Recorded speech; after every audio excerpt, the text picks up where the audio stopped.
प्रिय बच्चों, online video के माध्यम से आप सभी अपना समस्त विषय पढ़ रहे हैं।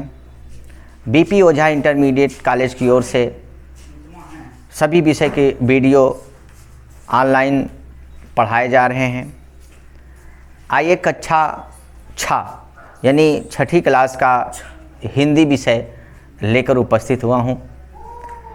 पाठ 3, पाठ 1 और 2 हमने पढ़ा दिया। अब पाठ 3 की ओर हम आपको ले चल रहे हैं, जिसका नाम है अतिथि।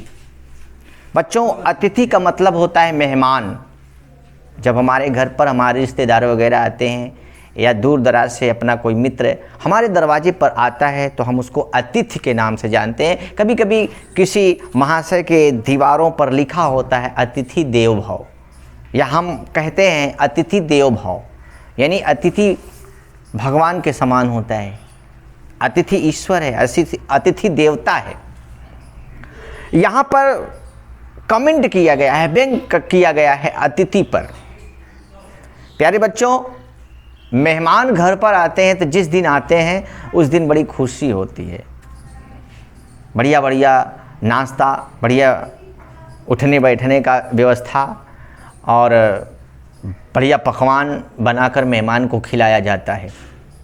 लेकिन वही मेहमान जब कई दिनों तक टिक जाते हैं, घर पर रुक जाते हैं, अपने घर जाने का नाम नहीं लेते, तो धीरे धीरे उनका जो पहले दिन का स्वागत सम्मान था वो धीरे धीरे कम होता जाता है। ऐसे अतिथि, ऐसे मेहमान भी बड़े अजीब होते हैं।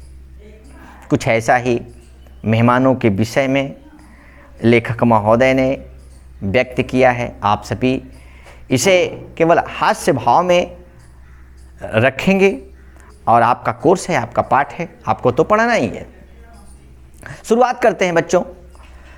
तुम्हारे आने के चौथे दिन जिनके दरवाजे पर अतिथि महोदय पधारे हुए हैं, उन्हीं के वक्तव्य में, उन्हीं के कथनानुसार, क्या तुम्हारे आने के चौथे दिन आज बार बार यह प्रश्न मेरे मन में उमड़ रहा है, तुम कब जाओगे अतिथि? कोई कहता है तुम कब आओगे अतिथि, लेकिन ये महाशय कह रहे हैं तुम कब जाओगे अतिथि। ये प्रश्न उनके मन में आ रहा है। तुम कब घर से निकलोगे मेरे मेहमान? तुम हमारे घर से कब निकलोगे? तुम कब जाओगे? तुम जिस सोफे पर टांगे पसारे बैठे हो उसके ठीक सामने एक कैलेंडर लगा है, जिसकी फड़फड़ाती तारीखों को तुम्हें रोज दिखाकर बदल रहा हूं, ताकि कैलेंडर की तारीख बदल दूं, आप देखें, आपको एहसास हो कि भैया आज इतनी तारीख हो गई, आज इतनी तारीख हो गई। तारीख देखकर आपको याद आ जाए कि मुझे घर जाना है, इसीलिए मैं कैलेंडर की तारीख को बदल देता हूं। अब देखिए, यह मेहमान का चौथा दिन है। कौन सा दिन है? चौथा दिन है। मगर तुम्हारे जाने की कोई संभावना नहीं नजर आ रही है। 4 दिन हो गए मेहमान बंधु आपके आने का, लेकिन आप घर जाने का नाम ही नहीं ले रहे हैं। बढ़िया खटिया बिछा के बैठ गए हैं। अब देखिए, लाखों मील लंबी यात्रा करके एस्ट्रोनॉट्स भी चांद पर इतना नहीं रुके जितना तुम रुक गए। उन्होंने भी चांद की इतनी मिट्टी नहीं खोदी जितनी तुम मेरी खोद चुके हो। क्या तुम्हें अपना घर याद नहीं आता? लेखक महोदय कह रहे हैं कि जो चांद पर एस्ट्रोनॉट्स नाम का वैज्ञानिक गया हुआ था, अंतरिक्ष यात्री गया था, वो भी इतना समय चांद पर नहीं लगाया कि मैं बहुत पैसा खर्च करके आया हूँ, बहुत दिन खर्च किया हूँ चांद पर आने के लिए। हाँ, और सारे लोगों की जिज्ञासा है, चांद पर कोई व्यक्ति जा रहा है, चलो कुछ समय चांद पर बिता लेते हैं। लेकिन वो व्यक्ति भी चांद पर इतना समय नहीं बिताया जितना आप हमारे घर पे आके बिता रहे हैं। और वो इतनी मिट्टी चांद पर जाकर नहीं खोदा जितना तुम हमारे घर आकर खोद डाले, वो बड़ा दुखी है बेचारा मन में मेहमान के आने पर। फिर देखिए, जिस दिन तुम आए थे कहीं अंदर ही अंदर मेरा बटुआ कांप उठा था, फिर भी मैं मुस्कुराता हुआ उठा और तुम्हारे गले मिला। जिस दिन आए थे आप, उसी दिन जो है मेरा पर्स, मेरा बटुआ, मेरा पैसा रखने वाला जो पॉकेट है वो कांप उठा था कि ये देखो मेहमान बंधु आ गए हैं, आज से खर्चा शुरू, इनके लिए ये बना दो, इनके लिए ये कर दो, इनकी ये व्यवस्था कर दो, खर्चा शुरू।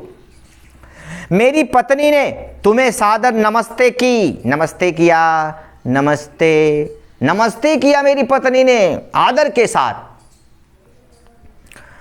तुम्हारी शान में ओ मेहमान, हमने दोपहर के भोजन को लंच में बदला और रात के खाने को डिनर में बदला।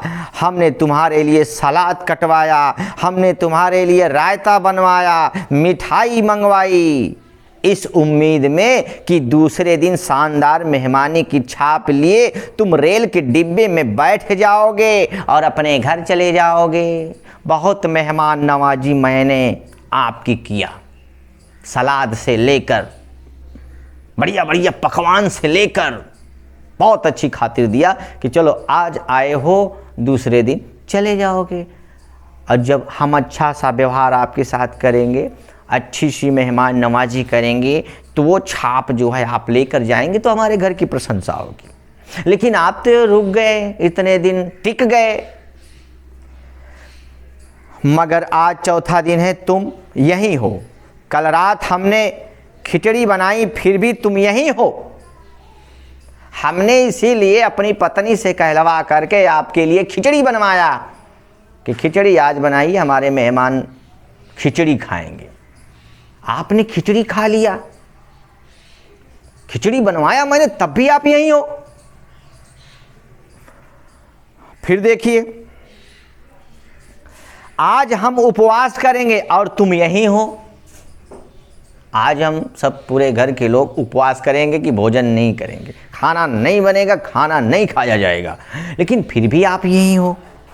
तुम्हारी उपस्थिति यूं रबर की तरह खींचेगी, हमने कभी सोचा नहीं था।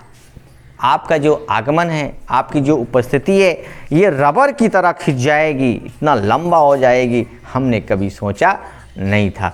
प्यारे बच्चों, और भी बातें हैं विचित्र मेहमान के लिए, आगे आपको पढ़ाया जाएगा, बताया जाएगा। आप सभी मन लगा के पढ़ेंगे। धन्यवाद।